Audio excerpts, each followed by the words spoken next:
Está no ar a Voz do Brasil. As notícias do governo federal que movimentaram o país no dia de hoje.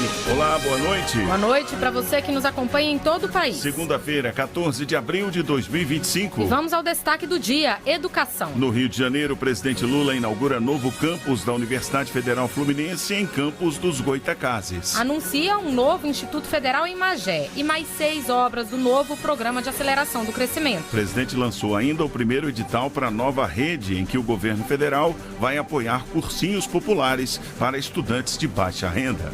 Não existe nenhum exemplo de sociedade que conseguiu avançar sem que antes tivesse investido na educação. E mais investimento em educação. A partir de amanhã, os estados já poderão aderir ao novo programa de renegociação de dívidas com o governo federal. Com descontos e redução de juros, eles deverão investir parte dos recursos economizados em ensino profissionalizante, além de infraestrutura e segurança pública. E você vai ouvir também, começou a campanha de imunização nas escolas. E as famílias já podem acompanhar digitalmente a carteira de vacinação das crianças. Na nossa entrevista do dia, vamos conversar com a secretária de Informação e Saúde Digital, Ana Estela Haddad, sobre o aplicativo Meu SUS Digital. Hoje, na apresentação da Voz do Brasil, eu, Mariana Jungmann e Luciano Seixas. E acompanha a gente ao vivo, acesse radiogov.ebc.com.br ou o canal Gov na sua TV aberta. Um novo espaço mais moderno para os estudantes da Universidade Federal Fluminense, em Campos dos Goytacazes, no Rio de Janeiro. O novo campus foi inaugurado pelo presidente Lula, que anunciou também mais investimentos para a educação no estado. Como obras de creches e escolas previstas pelo novo Plano de Aceleração do Crescimento. Com mais de 40 salas amplas e modernas, 13 laboratórios, biblioteca, auditório e gabinetes de pesquisa e ensino, o novo campus da Universidade Federal Fluminense, em Campos dos Goytacazes, no Rio de Janeiro, foi inaugurado nesta segunda-feira. Segundo o governo federal, foram investidos cerca de 73 milhões de reais nas novas instalações. Durante o evento, o presidente Lula falou sobre a importância dos investimentos em educação no país. Não existe nenhum exemplo de sociedade que conseguiu avançar sem que antes tivesse investido na educação. Portanto, a educação é a base para que tudo possa acontecer e se transformar na vida da gente, na vida de uma cidade, de um estado e na vida de um país. A conclusão das obras era muito aguardada pela comunidade acadêmica e, de acordo com a professora Elis Miranda, o novo espaço vai permitir a expansão das atividades de pesquisa. Os laboratórios de pesquisa que também passaram a ser mais amplos e que dão possibilidade para a gente agregar mais estudantes nos nossos grupos de trabalho. A estudante mineira Fernanda Sagaz ingressou na Universidade Federal Fluminense em 2024 por meio do Enem e cursa psicologia. Ela lembra que antes algumas aulas eram realizadas em containers alugados e agora a nova estrutura da universidade vai garantir mais conforto e melhores condições de aprendizado. A infraestrutura é maravilhosa, né? Tem os ar-condicionados que funcionam, elevadores, tudo novo, não precisa deixar a porta aberta porque está muito calor. O ministro da Educação, Camilo Santana, anunciou ainda novos investimentos para a educação no estado do Rio de Janeiro e assinou uma ordem de serviço para a construção do novo campi do Instituto Federal Fluminense em Magé. Camilo Santana também destacou a abertura de novas vagas para o Programa Nacional de Inclusão de Jovens, o ProJovem, no estado. Estamos autorizando 1.720 vagas para que a gente possa dar oportunidade para jovens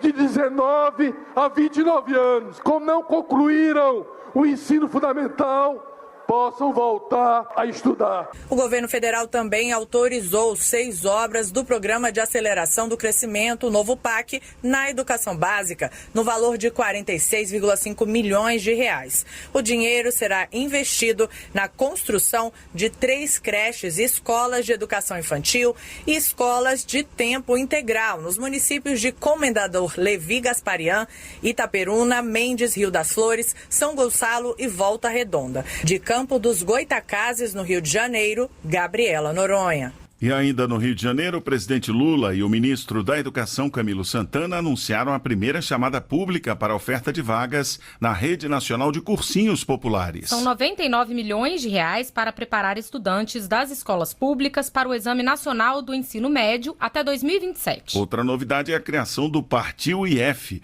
cursinhos para estudantes que desejam ser aprovados para a formação técnica e profissionalizante em um instituto federal. A repórter Cleide Lopes explica como funcionam esses dois programas. Joyce de Oliveira tem 18 anos e acabou de entrar na Universidade de Brasília no curso de medicina. Adolescente, de baixa renda, ela foi aprovada em 5 universidades federais.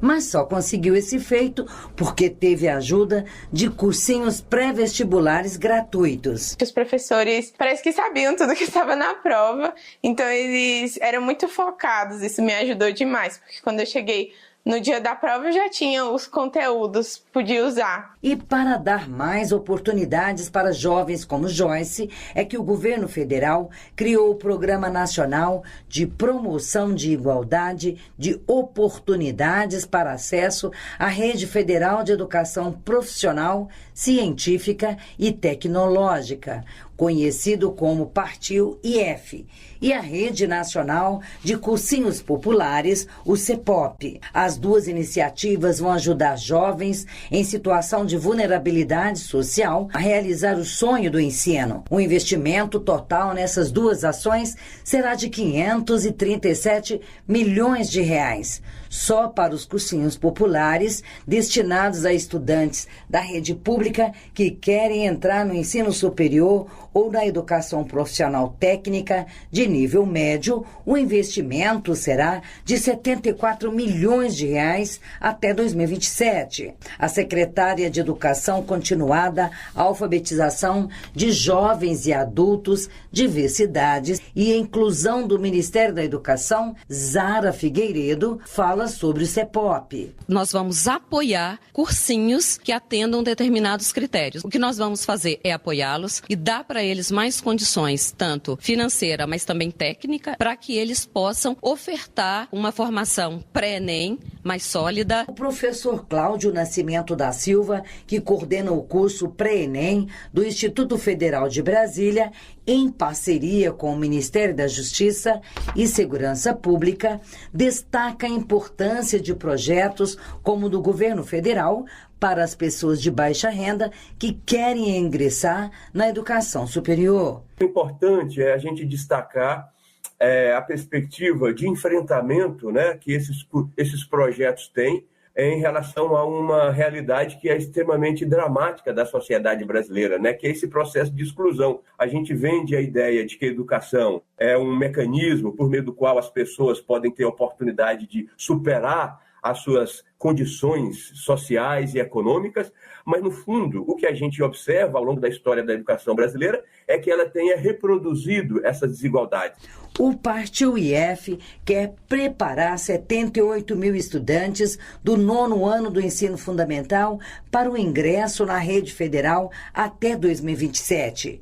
Já o CEPOP vai apoiar 324 cursinhos populares também até 2027, para preparar mais de 4 mil estudantes da rede pública que buscam ingressar no ensino superior. Poderão participar jovens e adultos com uma renda per capita de até um salário mínimo. Os beneficiados, preferencialmente estudantes, egressos da escola pública e de baixa renda, negros, indígenas, quilombolas e pessoas com deficiência, receberão um auxílio financeiro de R$ 200 mensais para o apoio à permanência nos estudos.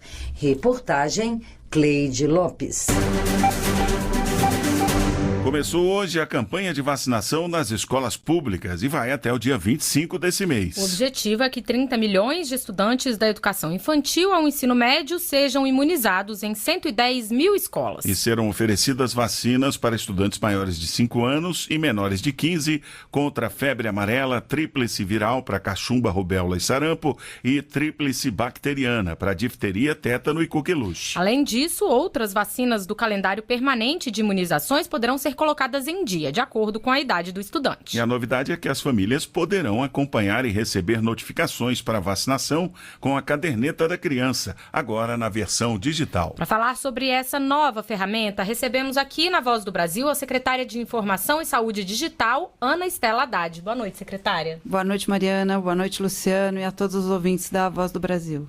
Secretária, desde a última quinta-feira, dia 10, pais e responsáveis já podem acessar essa ferramenta. O que muda agora com essa carteira digital? Sim, perfeitamente. Na quinta-feira, o ministro Alexandre Padilha fez o lançamento da caderneta de saúde digital e nós trabalhamos fortemente no Ministério da Saúde para que ela pudesse ser oferecida nessa versão digital, não apenas as informações estão lá disponíveis, como elas são interativas e elas estão ligadas também e integradas com o prontuário eletrônico da atenção primária à saúde. Então, na medida em que a criança é acompanhada na atenção básica, né, na unidade básica de saúde, e o profissional faz os registros do acompanhamento do crescimento, das informações mais importantes sobre a saúde da criança, isso passa a estar disponível na caderneta digital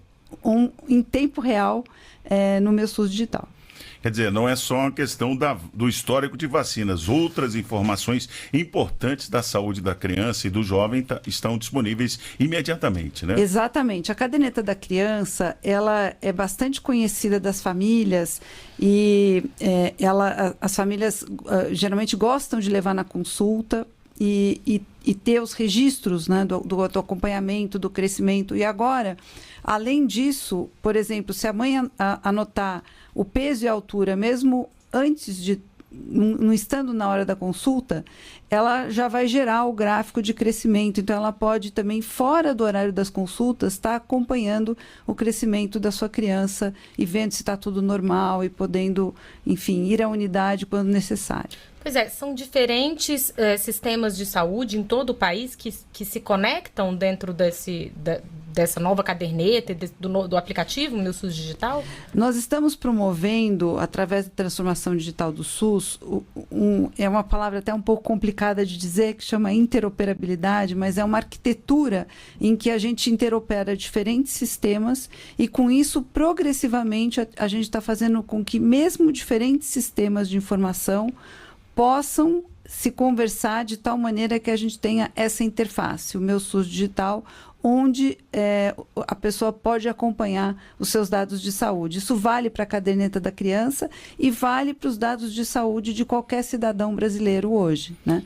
Então, por exemplo, um pai que mora em Brasília, mas ele está lá em viagem para Fortaleza e quer aproveitar a oportunidade para dar uma vacina no seu filho que está atrasada. Ele consegue fazer isso e o sistema se conectar? Exatamente. Desde que a vacina seja, na hora de ser realizada, registrada no sistema eletrônico de informação, ela vai aparecer no aplicativo Meu SUS Digital, no caso da criança, na caderneta digital da criança, e no caso, se for uma vacina do adulto, no Meu SUS Digital do adulto. Né? Me parece, então, que para o usuário o processo é simples, é o Meu SUS Digital o caminho. Como é que é isso, secretária, na prática? Exatamente. O Meu SUS Digital é o aplicativo do SUS para o cidadão. Para acessá-lo, para baixá-lo, fazer o download, você pode fazer na Apple Store, na Google Play, conforme o modelo do seu celular. Também é possível baixar na web, na página do Ministério da Saúde. E ele tem o login integrado ao gov.br. Então, por exemplo, para você baixar a caderneta da criança, o pai tem que ter a conta no gov.br, se a criança ainda não tiver, tem que fazer a conta no gov.br, tem uma série de informações cadastrais, a declaração de nascimento, CPF, várias informações que até por segurança são registradas no aplicativo, né, e conferidas eletronicamente, e com isso o pai pode ter, então, ligado ao seu CPF, ao CPF dos filhos, a caderneta de cada filho e o acompanhamento, o pai, a mãe, o responsável. E a versão digital da caderneta, ela substitui a versão física, secretária? Quer dizer, aquele documento físico, ele vai continuar sendo distribuído nas unidades de saúde ou para de existir? Ele continua sendo distribuído porque a gente tem que considerar que esse acesso pode não acontecer ao mesmo tempo para todo mundo, né? Então, para que a gente não perca o acompanhamento de nenhuma criança, a caderneta física ela continua sendo distribuída, né? Mas a digital tem muitas facilidades, inclusive aquela de você se esquecer a física, que é uma coisa que às vezes acontece, ou ela molha, perder, ou ela perde, ou o cachorro morde, enfim, né, rasga.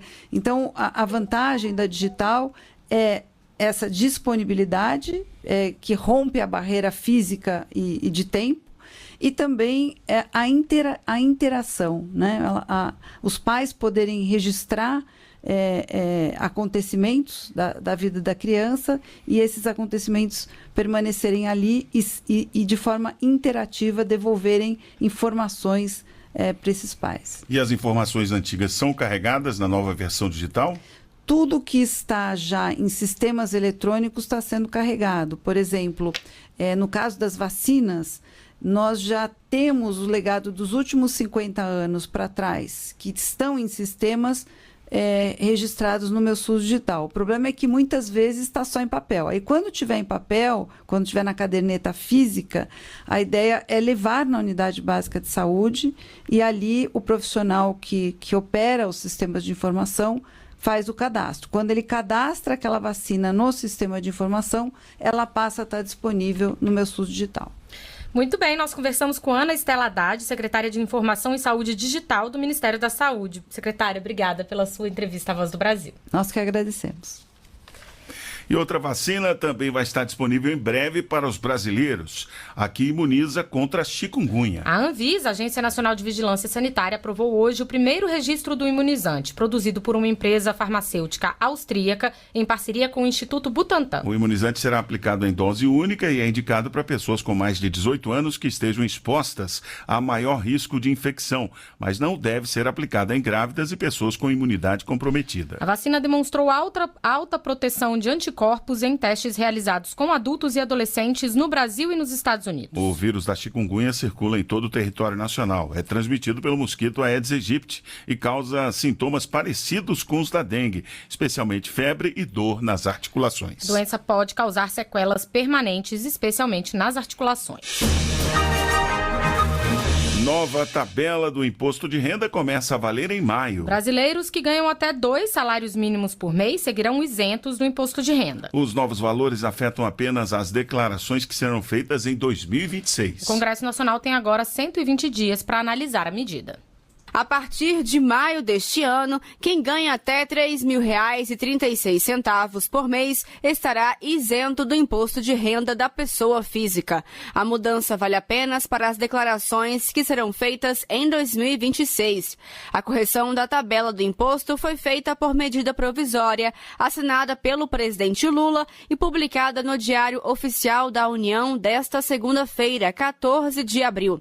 Quem ganhava até 2 salários mínimos já era isento em anos anteriores, mas o governo atualizou a tabela por causa do novo salário mínimo de R$ 1.518, definido pela Lei Orçamentária Anual de 2025, que teve um aumento real de 2,5% em comparação com o valor do ano passado. A tributação passa a valer para quem ganha acima de R$ 3.036.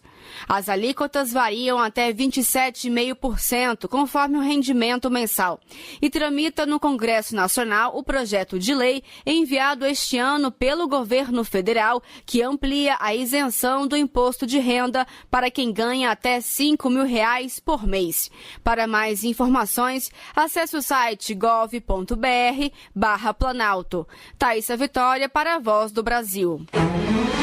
O presidente Lula assinou hoje o decreto que determina as condições para os estados aderirem ao PROPAG, o Programa de Pleno Pagamento de Dívidas dos Estados. O programa para renegociar dívidas entre estados e a União oferece juros menores e o parcelamento do débito por 30 anos. Em contrapartida, os entes federados deverão investir os valores economizados em áreas como saúde e segurança pública. A ação foi detalhada por representantes do Ministério da Fazenda. Luana Karen traz os detalhes. A partir desta terça-feira, as unidades da Federação poderão aderir ao Programa de Pleno Pagamento de Dívidas dos Estados, o PROPAG. A renegociação prevê descontos nos juros que poderão chegar a zero com limite de 2% ao ano, além do parcelamento do saldo devedor em até 30 anos.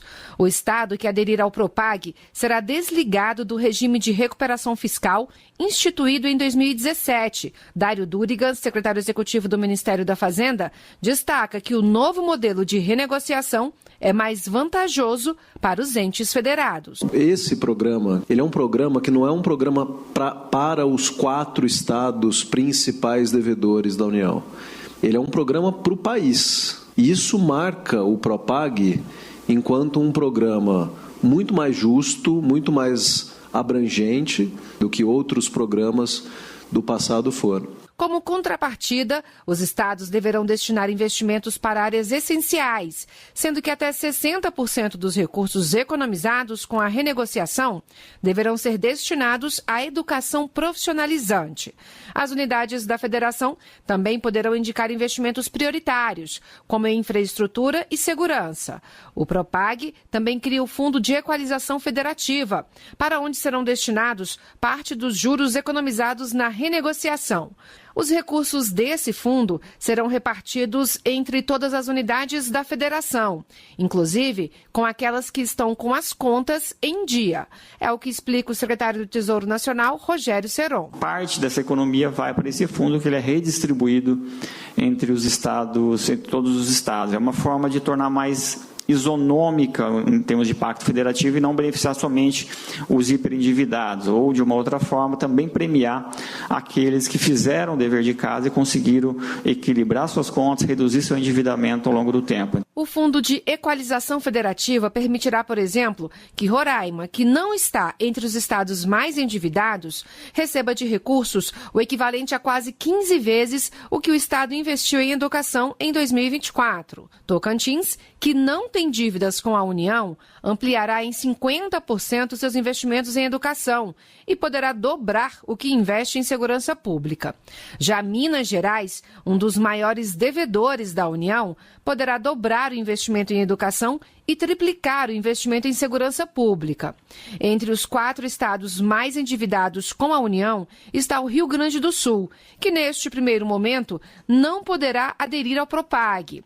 Isso porque o estado está com o pagamento da dívida suspensa até 2027, após a calamidade que afetou o Rio Grande do Sul com as fortes chuvas e enchentes de abril e maio de 2024. Os estados poderão quitar parte das dívidas com a União, transferindo bens móveis ou imóveis, participações societárias, créditos com o setor privado e outros ativos. O prazo de adesão ao programa vence em 31 de dezembro de 2025. Reportagem Luana Karen.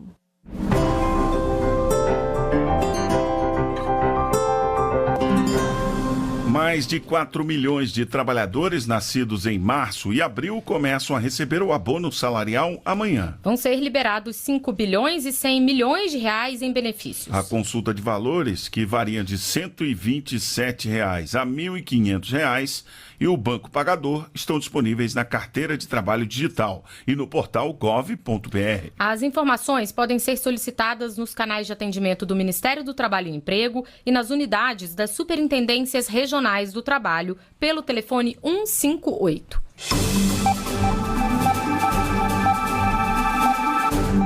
O Ministério da Educação divulgou hoje o resultado da primeira chamada do Pé de Meia Licenciaturas, programa que concede bolsas para estudantes de cursos presenciais de licenciatura. Os contemplados começam a receber o benefício de R$ 1.050 a partir de maio. Do valor da bolsa, R$ 700 são de uso livre e R$ 350 vão para uma conta poupança, que poderá ser sacada após a formatura, se o novo professor começar a dar aulas na rede pública de ensino. Podem participar estudantes que ingressaram em licenciaturas pelo SISU, ProUni ou FIES, o Fundo de Financiamento Estudantil, e que tenham tido nota mínima de 650 no Enem 2024. Os candidatos que cumprem os requisitos, mas não foram selecionados nesta etapa, podem se inscrever para a segunda chamada, por meio da plataforma Freire. E essas foram as notícias do Governo Federal. Uma realização da Secretaria de Comunicação Social da Presidência da República. Com produção da empresa Brasil de Comunicação. Fique agora com as notícias do Poder Judiciário e do Congresso Nacional. Boa noite. Boa noite para você e até amanhã. A Voz do Brasil. Governo Federal.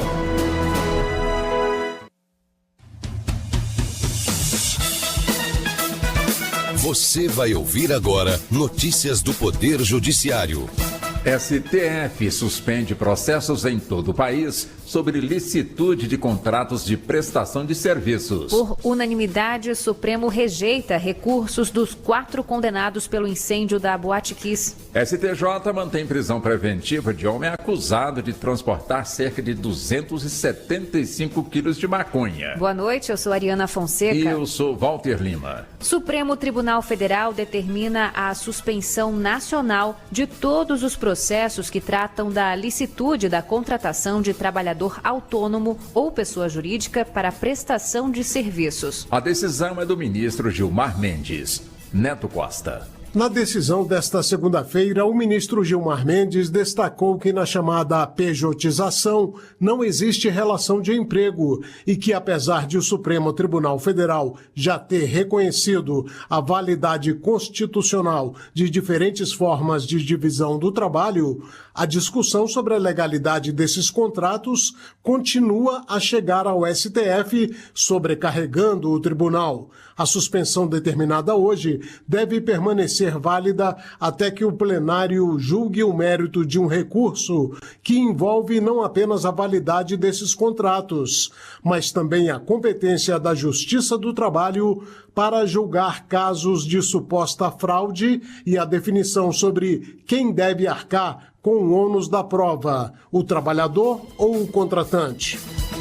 Por unanimidade, a segunda turma do STF rejeitou os embargos de declaração dos 4 condenados pelo incêndio na Boate Kiss, ocorrido em 2013 em Santa Maria, no Rio Grande do Sul. Os advogados pediam um reexame do julgamento realizado em fevereiro, quando a segunda turma manteve a prisão dos 4 envolvidos no incêndio. Os 4 réus cumprem sentença desde setembro do ano passado. As defesas alegaram que os ministros não analisaram todos os argumentos apresentados em fevereiro. Mas, para o relator, ministro Dias Toffoli, os embargos tentam provocar a rediscussão do caso, o que não cabe nesse tipo de recurso. Homem acusado de tráfico de drogas por transportar cerca de 275 quilos de maconha tem prisão preventiva mantida. A decisão é do STJ.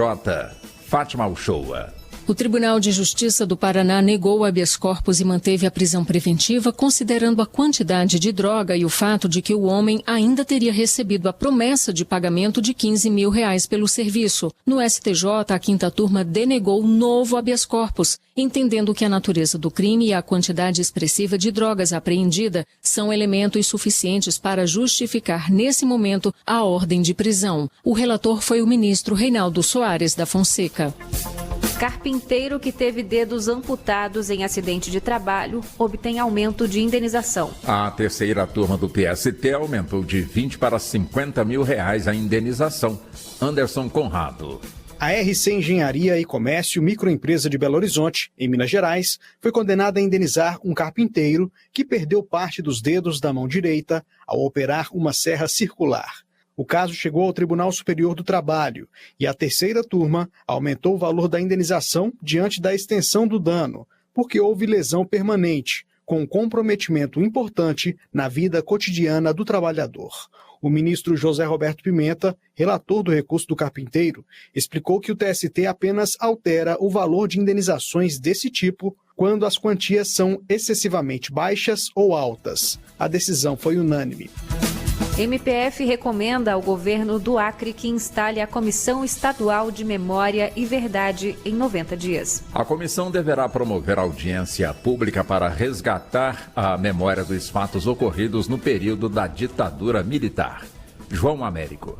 De acordo com o Ministério Público Federal, o Acre, a exemplo de outros estados da região norte do país, sofre até hoje com os prejuízos ambientais e socioeconômicos do modelo imposto pelos governos militares, marcados pela expansão desenfreada da agropecuária e pela expropriação de populações tradicionais. O MPF lembra que o Acre foi palco de perseguições políticas, violências, ameaças e mortes cometidas pelo regime.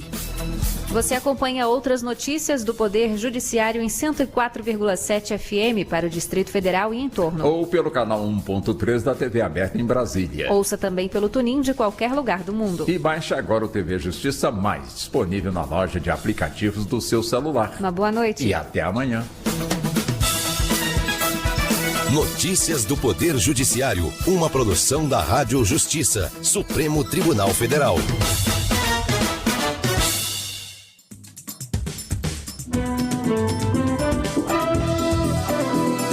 Está no ar o Jornal do Senado.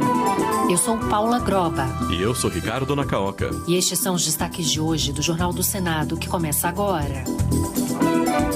Senado discute medidas contra abusos no crédito consignado a idosos. Relatório final da CPI das apostas esportivas terá propostas para combater vício em bets. Senadora defende protagonismo dos indígenas em debate sobre desenvolvimento do país. Boa noite. Boa noite. A CPI das apostas esportivas prepara um relatório final e a relatora, a senadora Soraya Tronic, defende medidas para conter o endividamento e prevenir o vício em jogos, especialmente entre adolescentes. Limites de acesso a plataformas de apostas, travas de gastos no cartão de crédito, restrições à propaganda e uso de tecnologia para aprimorar o cadastro de usuários estão entre as medidas que poderão constar no relatório final da comissão. Mais detalhes com Marcela Diniz. A mais recente edição do Levantamento Nacional sobre Álcool e Drogas da Universidade Federal de São Paulo mostra que 55% dos apostadores com idades entre 14 e 17 anos são pessoas com risco de desenvolver transtorno do jogo, enquanto essa proporção entre adultos é de 37,7%. Outro dado da pesquisa revela que pessoas com renda menor que um salário mínimo correm 3 vezes mais risco de apresentar um padrão de jogo problemático. Para enfrentar o problema do vício em jogos, o relatório final da CPI das bets poderá incluir limites de acesso a plataformas de apostas e de gastos nos cartões de crédito, entre outras medidas, como antecipa a relatora, senadora Soraya Tronic, do Podemos de Mato Grosso do Sul. A questão da identificação do rosto, senhas, a proibição mesmo de que menores consigam jogar, limitação de jogos. Se a pessoa entrou 2 vezes nas plataformas, entrou só 2 vezes. Tá? Limite de gastos. É um vício como pode ser um vício da nicotina, mas não podemos ter propaganda, tem que ser tratado como tal. O prazo para o fim da CPI das bets é 30 de abril, mas integrantes da Comissão Parlamentar de Inquérito defendem a prorrogação dos trabalhos. E a Comissão de Segurança Pública retomou a análise do projeto que torna obrigatória a presença de seguranças nas escolas. O texto, com relatório favorável do senador Hamilton Mourão, do Republicanos do Rio Grande do Sul, também prevê o uso de detectores de metais em creches, escolas e faculdades públicas e privadas. Autor da proposta, o senador Messias de Jesus, do Republicanos de Roraima, defende que a proteção seja feita por profissionais treinados e preparados para atuar no ambiente escolar. A segurança escolar tornou-se um tema de ampla discussão a partir da crescente onda de atos de violência cometidos contra professores, funcionários e estudantes. Precisamos debater e legislar métodos que protejam o ambiente escolar. A senadora Damares Alves, do Republicanos do Distrito Federal, presidente da Comissão de Direitos Humanos, criticou a política indigenista do país, que, segundo ela, ainda reforça o isolacionismo e a tutela dos povos indígenas. A declaração foi feita hoje durante a audiência sobre a contribuição dos indígenas para o desenvolvimento do Brasil, parte de um ciclo de debates proposto pela parlamentar. O encontro antecede o Dia dos Povos Indígenas, celebrado em 19 de abril. Repórter Henrique Nascimento. A participação dos povos indígenas no desenvolvimento do Brasil foi o foco da Comissão de Direitos Humanos do Senado. O encontro, proposto pela senadora Damares Alves, do Republicanos do Distrito Federal, reuniu representantes indígenas, especialistas e membros do governo. A senadora Damares reforçou que o debate sobre desenvolvimento precisa incluir os povos indígenas como protagonistas. Não se pode mais falar em desenvolvimento do meu país sem trazer os indígenas para a mesa. Não podemos falar em avanços tecnológicos, científicos, culturais, sem os indígenas estarem presentes nos grandes debates. Representantes indígenas também falaram sobre os desafios enfrentados, como falta de assistência médica e desmatamento, e pediram a visita da comissão às comunidades, como explicou o indígena Raimundo Guajajara. Eu quero que realmente venha uma comissão de direitos humanos visitar as nossas comunidades, porque nós estamos sofrendo e nós queremos trabalhar, mas da forma que está acontecendo aqui, nós temos um trabalho, os parentes estão trabalhando, um topo, um manualzinho ali, aí de repente a polícia vem e ainda estraga, corta as secas, onde realmente preserva, para não ter problema com os parentes. A audiência também contou com a presença de outras lideranças de diferentes etnias, como os povos Tirió, Pareci e Suruí. O ciclo de debates segue nos próximos meses, com novas audiências sobre quilombolas, ciganos e outros segmentos tradicionais. E ambientalistas apoiam um projeto em análise no Senado que prevê em até 7 anos o uso exclusivo de embalagens plásticas retornáveis ou compostáveis no Brasil. A proposta já foi aprovada na Comissão de Assuntos Sociais, com parecer favorável da senadora Zenaide Maia, que considera a medida um avanço no combate à poluição por plástico. Os detalhes com a repórter Janaína Araújo. Está na pauta da Comissão de Assuntos Econômicos do Senado o projeto de lei que cria regras relativas à economia circular do plástico para mitigar os impactos ambientais decorrentes do uso desse material. A proposta prevê que em 7 anos as embalagens plásticas sejam reutilizáveis, retornáveis, comprovadamente recicláveis ou compostáveis no Brasil. O projeto tem o apoio de entidades ligadas ao meio ambiente, como a Oceana, organização internacional criada por um grupo de fundações líderes em conservação. Atuando nas campanhas da Oceana de combate à poluição marinha por plástico, o engenheiro florestal Irã Magno relata o esforço na defesa da iniciativa e o motivo de sua importância. Toda semana a gente tem representantes da organização no Senado conversando com parlamentares, assessores, para que esse projeto avance. De todo o plástico que a gente produziu de 1950 para cá, apenas 9% foi reciclado. Só a reciclagem não vai reverter o problema. A gente realmente precisa olhar para a produção e rever a forma que a gente produz plástico no país. A proposta já foi aprovada na Comissão de Assuntos Sociais, com parecer favorável da senadora Zenaide Maia, do PSD do Rio Grande do Norte, que considerou a iniciativa um avanço no combate à poluição causada por plástico. O projeto de lei ainda precisa passar por mais 2 comissões para ser enviado à Câmara dos Deputados. Morreu em Belo Horizonte, aos 93 anos, o ex-senador e empresário mineiro Ronan Tito de Almeida. Ele estava internado e enfrentava problemas de saúde. Deixa a esposa e 2 filhos. Eleito senador em 1986, exerceu o mandato até 1995. No Congresso, foi líder da bancada do PMDB e teve atuação marcante na Assembleia Nacional Constituinte. Ronan Tito foi autor do projeto que deu origem ao Estatuto da Criança e do Adolescente e coautor do Código de Defesa do Contribuinte. O Senado deve votar um projeto que proíbe a concessão de empréstimos sem autorização do cliente. A proposta garante o direito à devolução dos valores em caso de contratação indevida e prevê multa para as instituições financeiras. O texto também altera o Estatuto da Pessoa Idosa, ao classificar como discriminatória a exigência de comparecimento presencial exclusivo para idosos em agências bancárias.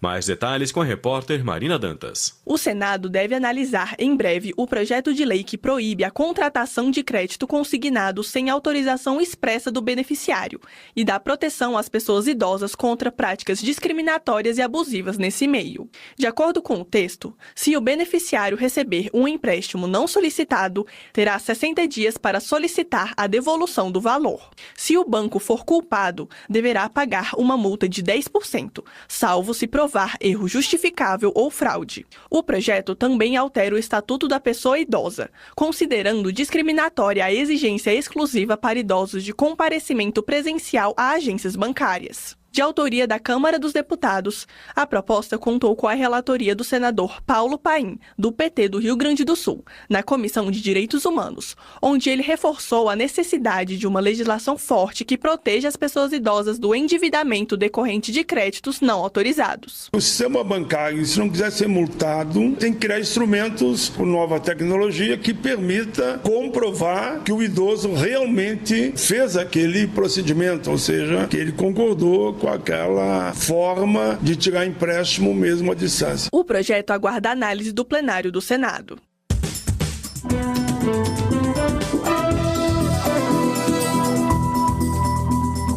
Com trabalhos técnicos de Eliseu Caires, o Jornal do Senado fica por aqui.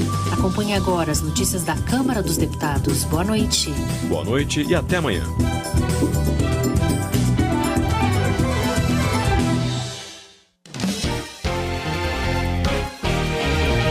Jornal Câmara dos Deputados.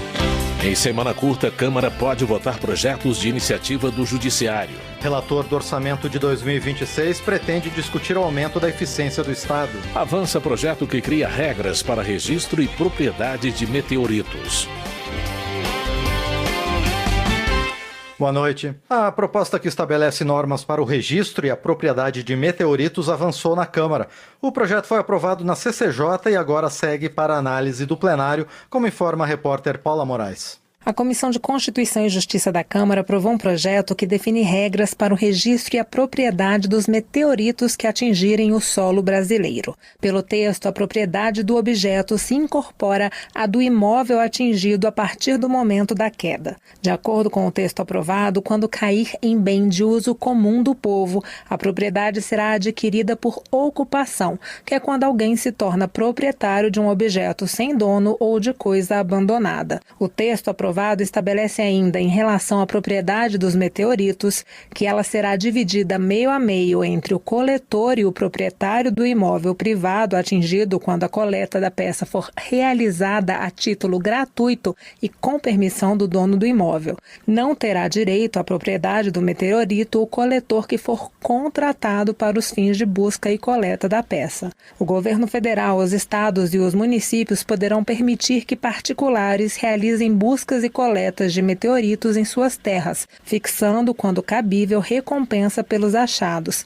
Já a coleta de meteoritos por estrangeiros deve seguir rito próprio instituído pela legislação sobre a coleta de materiais científicos em território brasileiro. O deputado Pompeu de Matos, do PDT do Rio Grande do Sul, comentou que meteoritos não são comuns em solo brasileiro, mas que é necessário regulamentar a questão. Nós estamos regrando uma matéria que ela é muito excepcional, mas que faz ser necessário para que não haja controvérsia sobre isso, até porque pode ocorrer que em determinado lugar possa cair quantidades de meteoritos que dê uma dimensão tanta tamanha que possa ser autorizada a comercialização e gerar um valor econômico, vamos dizer assim, estratosférico. E via de consequência, tendo o regramento estabelecido por lei, nós resolvemos esse assunto, que, como disse, é um assunto bem simples, mas que precisa a legislação pátria se debruçar em cima dele, aperfeiçoar, corrigir, definir, clarear, para que nós possamos compreender bem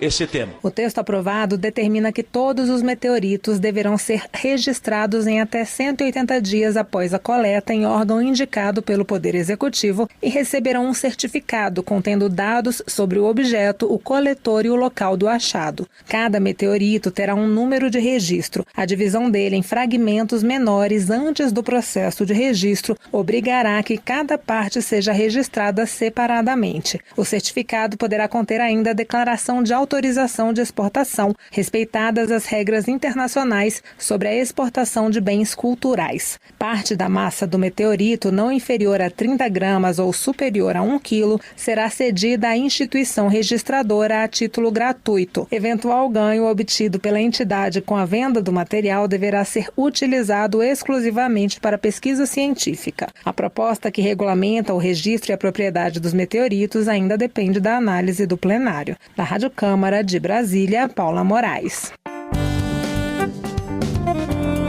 Desenvolvimento Regional. Zeca Dirceu, do PT, celebra as ações do governo, especialmente no Paraná. Ele destaca investimentos da Itaipu Binacional na recuperação de nascentes, no uso de energia solar em hospitais, na instalação de biodigestores em escolas e na pavimentação de estradas rurais. Zeca Dirceu também elogia a troca da antiga diretoria militar da Itaipu por paranaenses comprometidos com a região. Segundo o parlamentar, a nova gestão atua de forma republicana em favor do crescimento do Estado. Gilson Daniel, do Podemos, denuncia a precariedade dos serviços oferecidos pelas empresas Vivo e Cesan à população do Caparaó, no Espírito Santo.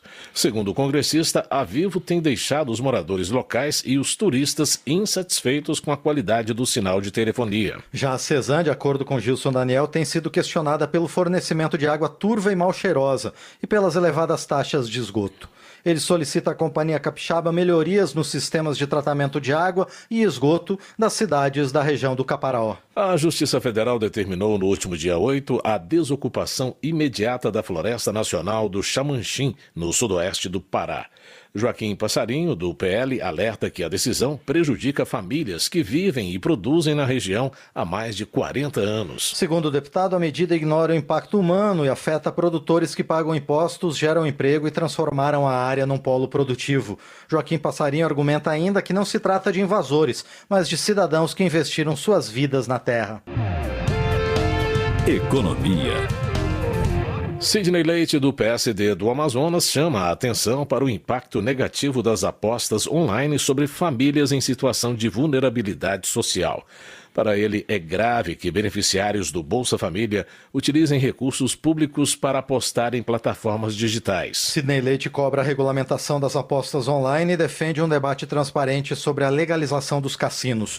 O parlamentar alega que a ausência de regras claras favorece o crescimento desenfreado das bets e o descontrole na arrecadação de tributos. Maurício Marcon, do Podemos do Rio Grande do Sul, culpa o executivo pela má gestão dos Correios, apontando prejuízos financeiros de 3,2 bilhões de reais em 2024 e o fim do plano de saúde para aposentados da empresa, ainda que muitos tenham apoiado o atual governo. O congressista lamenta o patrocínio dos Correios a artistas de renome, associando essa concessão a favoritismos políticos, enquanto funcionários ficam desassistidos. Para Maurício Marcon, a situação reflete as escolhas erradas feitas pelos apoiadores do atual governo. Bom Gás, do PT do Rio Grande do Sul, defende o governo federal, destacando que o programa da Nova Indústria Brasil impulsiona uma nova fase de crescimento econômico com a recuperação da confiança de empresas internacionais e a geração de milhares de empregos. Bom Gás cita os 34 bilhões de reais do Mercado Livre e os 6,4 bilhões de reais da Novo Nordisk como exemplos desse novo modelo proposto pelo Executivo, que vem trabalhando para unificar o país, retomar o desenvolvimento e promover a inclusão. Relator do orçamento de 2026 quer discutir o aumento da eficiência do Estado. A repórter Silvia Munhato acompanhou a declaração após a eleição do novo presidente da Comissão de Orçamento. O deputado Isnaldo Bulhões Júnior, do MDB de Alagoas, indicado relator do orçamento de 2026, diz que quer combater o desperdício de recursos públicos. Ele foi indicado pelo novo presidente da Comissão Mista de Orçamento, senador Efraim Filho, do União da Paraíba, eleito nesta quinta-feira. Bulhões explicou que o aumento da eficiência do Estado é crucial para aumentar os investimentos públicos, que hoje representam cerca de 7% do orçamento. Enfrentar o debate e a discussão da eficiência do Estado brasileiro. De detectar e encontrar aonde há o desperdício do recurso público diante de setores que não faz mais sentido de serem tocados pelo governo. O senador Efraim Filho citou o novo raio-x do orçamento de 2025, publicado pela Consultoria de Orçamento da Câmara, que aponta um total de 90% de despesas obrigatórias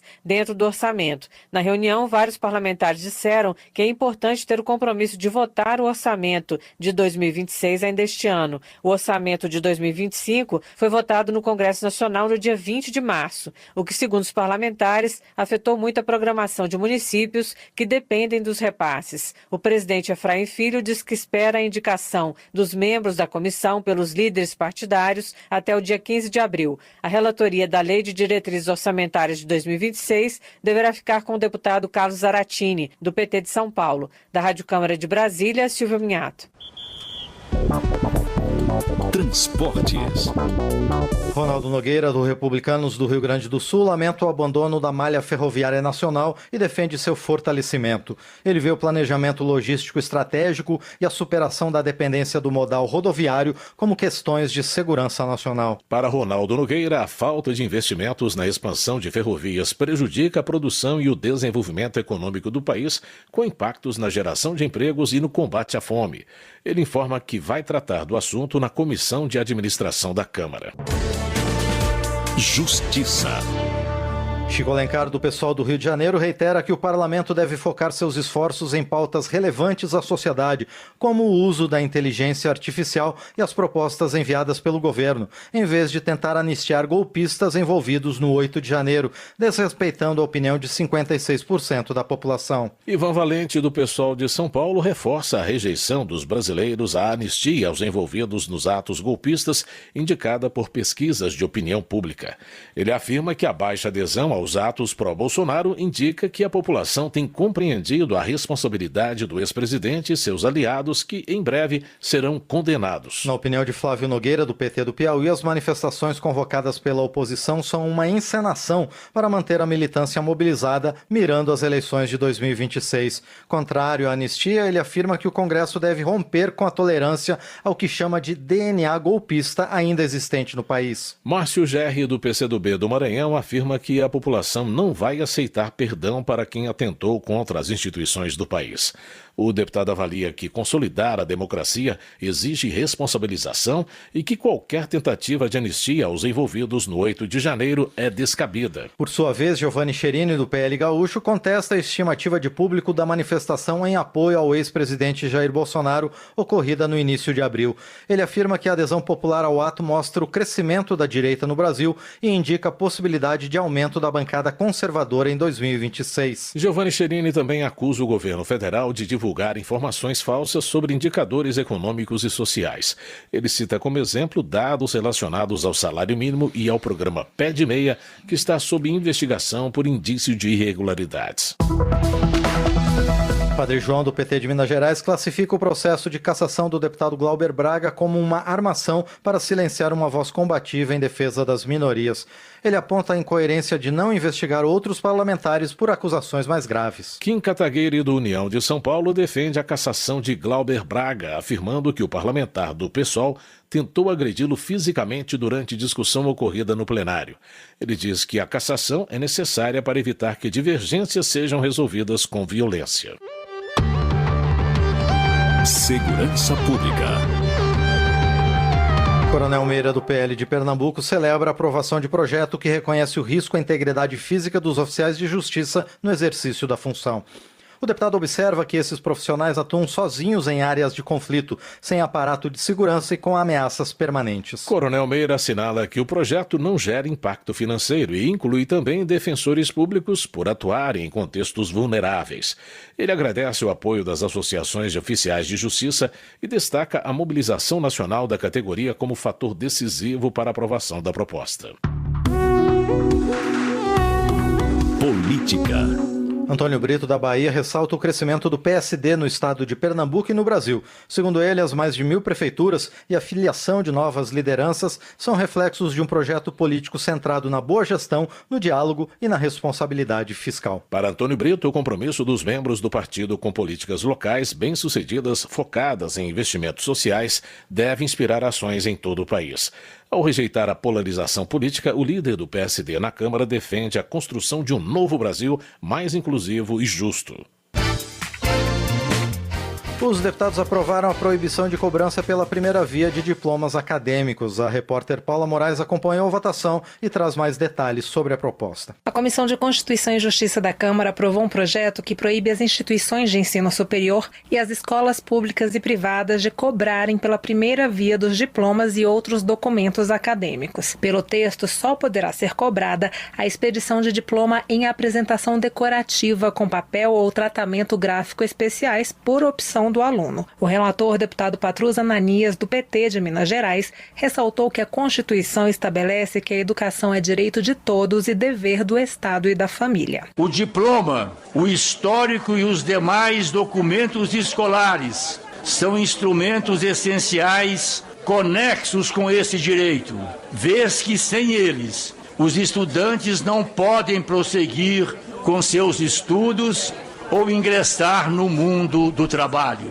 Não se trata, por conseguinte, de um serviço adicional, mas de extensão do próprio direito à educação e parte indissociável dos serviços prestados pelos estabelecimentos de ensino. O projeto que proíbe as instituições de ensino superior e as escolas públicas e privadas de cobrarem pela primeira via dos diplomas e outros documentos acadêmicos pode seguir ao Senado, a menos que haja recurso para a votação pelo plenário da Câmara. Da Rádio Câmara, de Brasília, Paula Moraes. Educação. Eli Borges, do PL do Tocantins, registra o início dos debates sobre o novo Plano Nacional de Educação, que deve orientar as diretrizes do ensino pelos próximos 10 anos. Ele pede a participação da sociedade e defende que o conteúdo escolar esteja focado nas disciplinas básicas. Eli Borges solicita o engajamento de deputados estaduais e vereadores nas etapas locais do plano. O parlamentar afirma que é necessário garantir o respeito à estrutura familiar, à liberdade religiosa e aos valores previstos na Constituição. Relações Exteriores. Para Adilson Barroso, do PL de São Paulo, o exemplo de liderança e patriotismo de Donald Trump deveria ser seguido pelo governo brasileiro. O deputado afirma que o presidente dos Estados Unidos trabalha pela defesa da própria nação e pela preservação da democracia ao redor do mundo. Adilson Barroso critica o governo federal por, segundo ele, priorizar investimentos em outros países e deixar de lado os próprios brasileiros. Na sua opinião, o Brasil precisa seguir modelos de gestão voltados para a proteção dos interesses nacionais. Votação. Com a semana mais curta por causa do feriado da Páscoa, as sessões deliberativas já foram marcadas para esta segunda-feira com votações virtuais.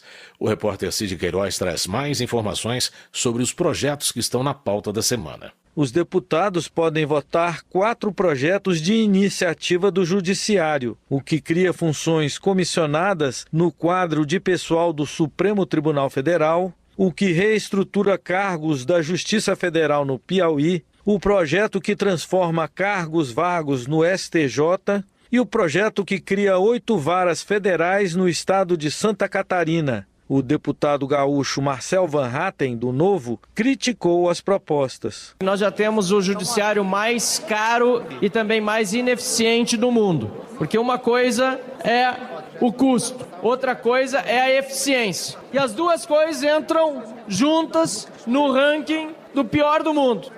Num momento em que o Brasil foi às ruas pedir anistia para aqueles que estão no 8 de janeiro envolvidos com uma série de injustiças, ilegalidades, abusos dos ministros do Supremo Tribunal Federal. É um deboche com brasileiros. O deputado Duarte Júnior, do PSB do Maranhão, rebateu com o argumento de que a justiça precisa ter condições de se reorganizar. Não se pode fazer um discurso vazio dizendo que vai aumentar os gastos públicos. Aumentar a quantidade de varas na Justiça Federal é a certeza de que os advogados, de que o cidadão terá a maior possibilidade de acessar os seus direitos. Veja, por exemplo, o estado do Maranhão, pois hoje são centenas de processos parados sobre BPC, benefício de prestação continuada, porque os juízes não estão dando conta de avaliar e julgar esses processos. Segundo os líderes, já há acordo para a votação de outras propostas, entre elas o projeto que cria a Lei do Mar de Proteção do Bioma Marinho, o projeto que cria um sistema de certificação voluntária para o lítio verde no Brasil, o projeto que aumenta as penas para disparo de armas de uso restrito e o projeto que determina ser descumprimento de medida protetiva a aproximação, mesmo que consentida, do agressor de vítima de violência doméstica.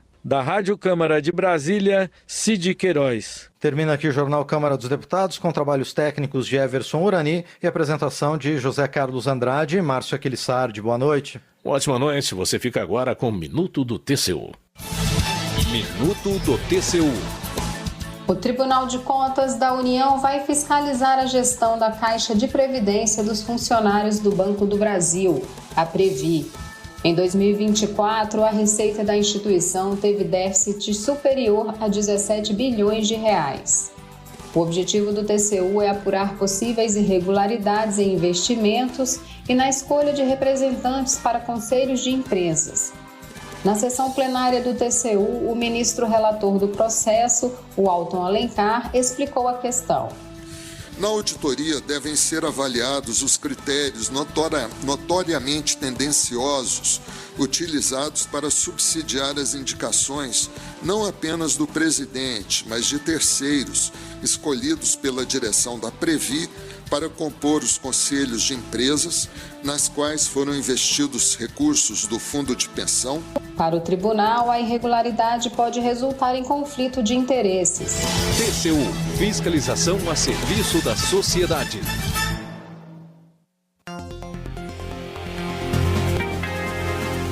Você ouviu A Voz do Brasil. Boa noite.